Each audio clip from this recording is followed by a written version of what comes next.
এয়া আজি মই আকৌ ওলাইছোঁ আমাৰ চহৰলৈ ওলাওঁতে আকৌ ঘৰৰ ওচৰতে খুৰাই বৰালি মাছ পালে।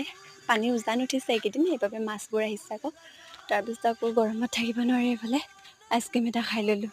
ইমান গৰম পৰিছে ৰাইজ, আপোনালোকৰ ফালে কেনেকুৱা গৰম জনাবচোন কমেণ্ট বক্সত। এইফালে আকৌ আমাৰ গাঁৱৰ পৰিৱেশটো ওলাই আহিলোঁ অকণমান। এই ৰাস্তাৰ ফালে অকণমান ওলাই নাহিলে মনটোৱে ভাল নালাগে, ইমান গৰম পৰিছে। চাওকচোন গধূলি সময়ত ডাৱৰখিনি ইমান ধুনীয়া হৈ আছিলে নহয়।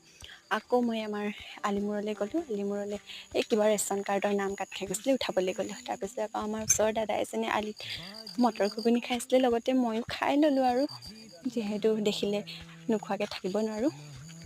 ইমান গৰম পৰিছে আজি, ইটোৰ পাছত সিটো খাই আছোঁ। দেউতাই আকৌ গধূলিলৈ আনি দিলে মাজা এটা। ইমান মহ ওলাইছে এইকেইদিন, বৰষুণৰ পানীবোৰ জমা হৈ গৈছে যে। আকৌ ৰাতিলৈ এইফালে মাংস খালোঁ, যিহেতু ব্ৰইলাৰ আনিছিলোঁ, কিন্তু মই গাহৰিয়ে খাই দিলোঁ।